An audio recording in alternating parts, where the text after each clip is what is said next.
Assalamualaikum warahmatullahi wabarakatuh. Perkenalkan, nama saya Sri Emilia Wahyuni dari kelas 2A2 Pendidikan Bahasa dan Sastra Indonesia.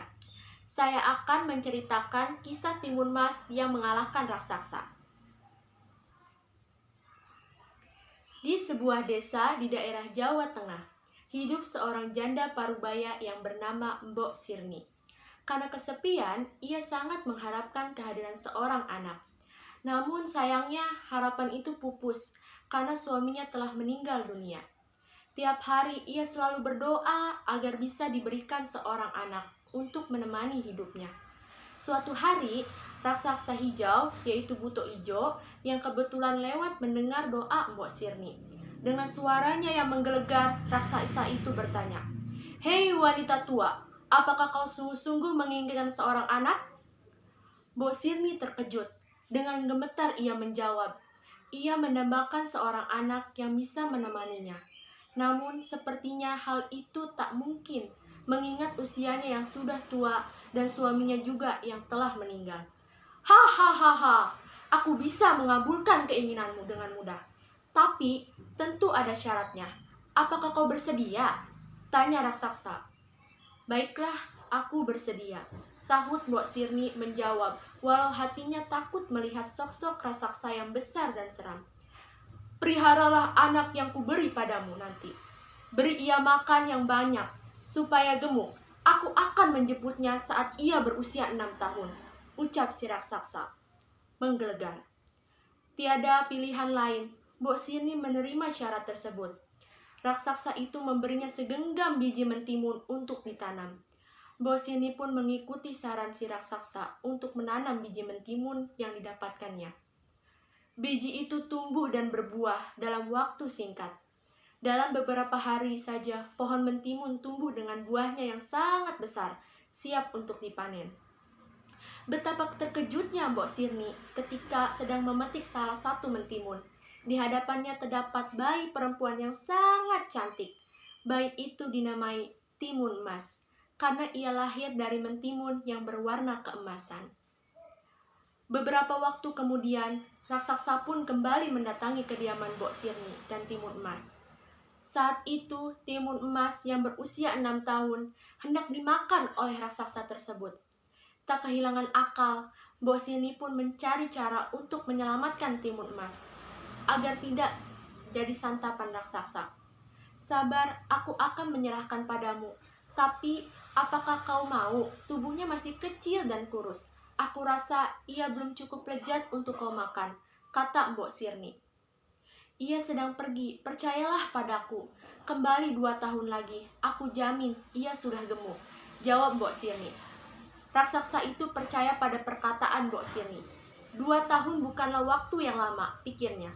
Sepeninggalan Mbok Sirni mencari akal untuk menyelamatkan Timun Mas. Ia juga berdoa supaya Tuhan memberinya jalan keluar. Suatu malam Tuhan menjawab doanya. Mbok Sirni bermimpi bertemu dengan seorang petapa di gunung. Petapa itu menguruh Timun Mas untuk menemuinya. Ia akan menolong Timun Emas. Setelah berhari-hari mendaki, Timun Emas akhirnya mencapai puncak gunung. Ia melihat seorang laki-laki tua berambut putih dan berjubah putih. Permisi kek, namaku Timun Emas. Ibuku bilang kakek akan membantuku melawan raksasa jahat yang hendak menyantapku, sapa Timun Emas. Oh, kau yang bernama Timun Emas? Ya, aku memang mendatangi ibumu lewat mimpi. Cucuku, jika raksasa itu kembali, berlarilah dengan kencang, pesan si petapa. Langkah kakinya lebar, aku pasti mudah tertangkap, kata Timun Emas heran. Ambillah buah bungkusan kecil ini, lempar satu persatu ketika kau melarikan diri, jawab petapa itu dengan tegas. 2 tahun berlalu, saatnya raksasa kembali untuk mengambil Timun Emas. Benar saja, tiba-tiba terdengar langkah kaki dan teriakan menggelegar. Mbok Sirni, mana anakmu? Aku sudah lapar, teriaknya. Kumohon jangan makan dia, pinta Mbok Sirni.